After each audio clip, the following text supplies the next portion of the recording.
ਬੱਚੀ ਦੀ ਤਬੀਅਤ ਖਰਾਬ ਸੀ ਤੇ ਬਾਰਿਸ਼ ਪਈ ਹੋਈ ਸੀ ਤੇ ਬੱਚੀ ਨੂੰ ਮੈਂ ਕਿਹਾ ਕਿ ਅੰਦਰ ਲੇਟ ਜਾਵੋ ਕਿ ਬੱਚੀ ਅੰਦਰ ਲੇਟ ਗਈ ਹੈ ਤੇ ਦੂਸਰੇ ਬੱਚੇ ਬਾਹਰ ਸੀ ਤੇ ਫਿਰ ਮੈਂ ਥੋੜੀ ਜੀ ਨੀਚੇ ਬਿਕਰੀ ਗਿਰੀ ਹੈ ਤੇ ਫਿਰ ਮੈਂ ਨਾ ਦੁਬਾਰਾ ਫਿਰ ਉੱਠੀ ਆ ਤੇ ਉੱਠ ਕੇ ਮੈਂ ਬੱਚਿਆਂ ਨੂੰ ਵੇਖਿਆ ਤੇ ਬੱਚੇ ਇੱਕ ਬੱਚੀ ਅੰਦਰ ਸੀ ਦੂਸਰੇ ਬੱਚੇ ਬਾਹਰ ਸੀ ਤੇ ਦਵਾ ਦਵ ਛੱਤ ਉਵੇਂ ਗਿਰ ਗਈ ਹੈ ਤੇ ਫਿਰ ਮੈਂ ਉੱਚੀ आवाज़ करके बूबू की है तो सारे लोग इकट्ठे हुए ने।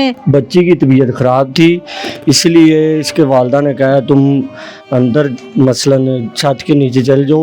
बाद बारिश बुरिश का मौसम था इसलिए उसको अंदर लिटा दिया और थोड़ा से तकरीबन 12 बजे के बाद थोड़ी सी आवाज़ आई छत गिरने की।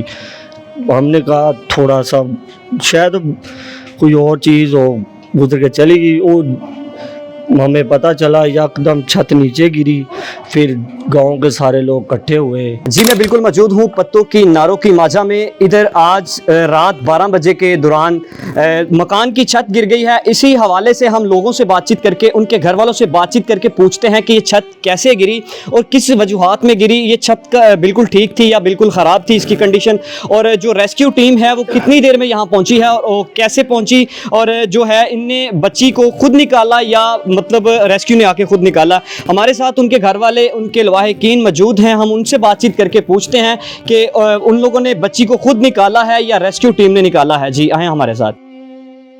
अस्सलाम वालेकुम। वाह भाईजान क्या हाल है? ठीक ठाक। अच्छा भाई मुझे पहले तो ये बताएं कि बच्ची छत के नीचे सोई हुई थी, ये कितने बजे का वाक़या है? जी तकरीबन 12 बजे का वाक़या है। बच्ची की तबीयत ख़राब थी इसलिए इसके वालदा ने कहा तुम अंदर मसलन छत के नीचे चल जाओ।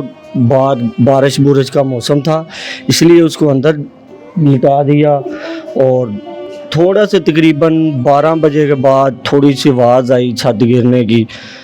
हमने कहा थोड़ा सा शायद कोई और चीज़ हो गुजर के चली गई। वो हमें पता चला एकदम छत नीचे गिरी फिर गांव के सारे लोग इकट्ठे हुए। हमने खुद ही इसको निकाला। वालदा के साथ मौजूद हूँ। बच्ची की वालदा गुफ्तगू करके पूछते हैं कि बच्ची की वालदा से पूछते हैं कि बच्ची किस हालात में आपने मकान की छत से निकाली और क्या हुआ ये सारा मामलात। मैं उनकी वालदा से बात करता हूँ, उनसे पूछता हूँ। जी अस्सलाम वालेकुम। अस्सलाम वालेकुम। ਬੱਚੀ ਦੀ ਤਬੀਅਤ ਖਰਾਬ ਸੀ ਤੇ ਬਾਰਿਸ਼ ਪਈ ਹੋਈ ਸੀ ਤੇ ਬੱਚੀ ਨੂੰ ਮੈਂ ਕਿਹਾ ਕਿ ਅੰਦਰ ਲੇਟ ਜਾਵੋ ਕਿ ਬੱਚੀ ਅੰਦਰ ਲੇਟ ਗਈ ਹੈ ਤੇ ਦੂਸਰੇ ਬੱਚੇ ਬਾਹਰ ਸੀ ਤੇ ਫਿਰ ਮੈਂ ਥੋੜੀ ਜੀ ਨੀਚੇ ਬਿਕਰੀ ਗਿਰੀ ਹੈ ਤੇ ਫਿਰ ਮੈਂ ਨਾ ਦੁਬਾਰਾ ਫਿਰ ਉੱਠੀ ਆ ਤੇ ਉੱਠ ਕੇ ਮੈਂ ਬੱਚਿਆਂ ਨੂੰ ਵੇਖਿਆ ਤੇ ਬੱਚੇ ਇੱਕ ਬੱਚੀ ਅੰਦਰ ਸੀ ਦੂਸਰੇ ਬੱਚੇ ਬਾਹਰ ਸੀ ਤੇ ਦਵਾ ਦਵ ਛੱਤ ਉਵੇਂ ਗਿਰ ਗਈ ਹੈ ਤੇ ਫਿਰ ਮੈਂ ਉੱਚੀ ਆਵਾਜ਼ ਕਰਕੇ ਬੂਬੂ ਕੀਤੀ ਹੈ ਤੇ ਸਾਰੇ ਲੋਕ ਇਕੱਠੇ ਹੋਏ ਨੇ ਤੇ ਹੋ ਕੇ ਤੇ ਬੱਚੀ ਨੂੰ ਨਾ ਖੁਦ ਮੌਜੂਦ ਆਪਦੇ ਹੱਥਾਂ ਨਾਲ ਕੱਢਿਆ।